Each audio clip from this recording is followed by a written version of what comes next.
Hey everybody, sPidA here, being joined by Courtney Gains, my man. How are you, brother? I'm good, man. How are you? Man, I'm doing great. I gotta say, man, as a fan, I'm actually pretty excited to have met you guys, man. And having seen you on TV, I feel like I grew up with you guys. Yeah, and you were saying before, like the Spanish version, Los Chicos de la Maíz. There you go, man. We gotta get that in production, man. We'll see, man. Let's do it. I'll do the Spanish version. There you go. Give me there time, you go. I'll get it. Oh yeah, man. And bro, I gotta ask you, bro. As far as doing events like this, of course, the Chikdren of Horror is what they're calling it. Yeah.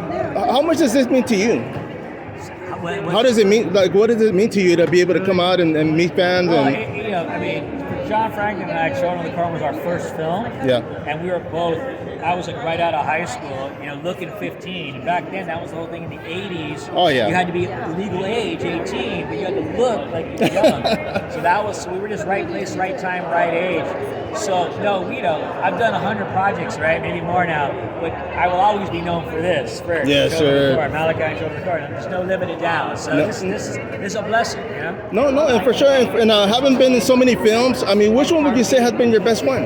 That's hard to say. That's like saying pick your best kid or something. Oh, yeah. But one of the more remarkable ones would have to be a movie I did, Memphis Belle, back when it came out in 90. I've seen that. So we got to go to the UK, and we shot at famous Pinewood Studios. The cinematographer had an Oscar, the editor had an Oscar, the producer had an Oscar. Man. And we shot it, and everything was top notch. Right. So that was one of the more memorable projects for sure. And of course, I'm sure it was the experience as well that came with it, man. I mean, you got to travel, you got to meet people you would have never met.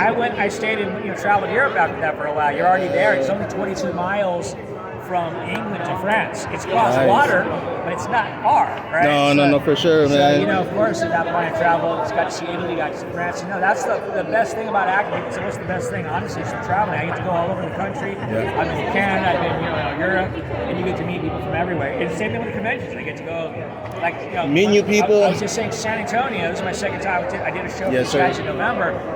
I find San Antonians to be some of the most hospitable, nice people I've ever met. No, for sure. And right now, San Antonio has been growing. I mean, pretty much half of California has moved down here already, man. So, it's getting it's not getting overpopulated, but there's a lot more. It's growing, man. We're getting big here in the city. Yeah. Now, let me ask you, when it comes to projects, man, what are you working on right now? So, I just had a video game from Rockstar come out, part of the GTA Online series. Oh, nice. When I did it, they wouldn't tell me what it was for. So it came out, so I was really excited. It was actually, Grand Theft Auto. Yeah. My character's called Lab Rat. He's like the drug maker, like he makes the acid.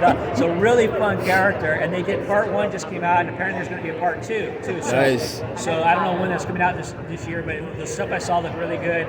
And a movie I did called Becky 2, The Wrath of Becky, just got into, it's going to premiere at South by Southwest. We just heard a couple days ago, in March. So that's really good news. For horror fans, that's right up their alley. It's a lot of action. It's horror-ish. It was film, but a lot of people know Becky. And so those are the main 2 things I got going right now. Man, and I got to ask you, when it comes to being a character, playing a character, do you feel like you got typecast, or was it kind of hard to get out of that horror? Honestly, I think everybody gets typecast by their physical traits, whatever that is.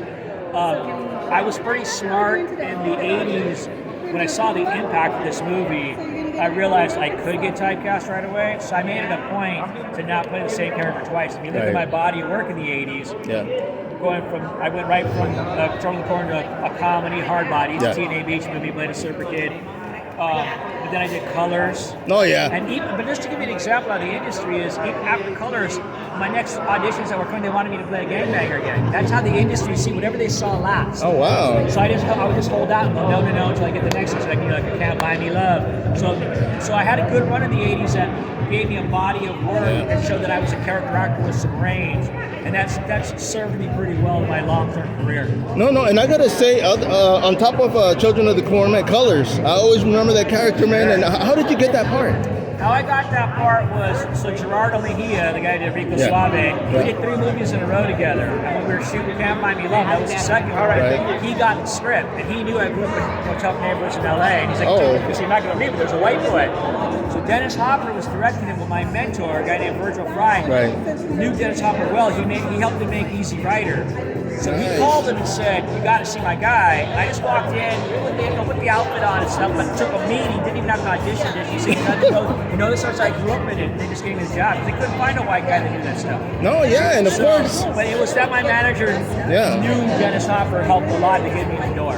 No, and I'm sure you're experienced because, I mean, I see you in that character and you played it well, man. I'm not going to lie. I wanted to play it because I knew nobody could play better than me as an actor. I mean, and there was a kid I grew up with that's named Billy Red. He was a redheaded gangbanger. Oh, okay. When I went to grammar school, I always say he must have lost his mind. He's like, "That's me. That's me." Which is it's absolutely right. That was him. No, for sure. That's actually good to know, man, because like I said, I mean, there's been tons of movies that I've watched you in, man. I mean, Children of the Corn is a classic. You know, I'm sure a lot of people agree. With those projects coming up, I do wish you the best. I did have a question. Earlier we talked about mixed martial arts, man, and you said your son actually trains in Brazilian Jiu-Jitsu. Yeah, so my son's a black belt in Taekwondo, and then he's a blue belt in Jiu-Jitsu, and he's doing some tournaments and stuff. He really loves it. He's always loved MMA. I watch a lot, you know. I watch a lot of it. I don't know. He'll tell you like what camp people are in and what style. He's into it, you know. No, for sure, man. And my boy Braxton Smith couldn't make it out here, man, but I'm sure. I mean, he'll probably be here today, if not tomorrow. But tell him best of luck. I know he's going to be in the Contender Series. Best of luck. Yes, sir. Appreciate you, man. Thank you for your time, and I'll be back tomorrow, man. Thank you. Okay.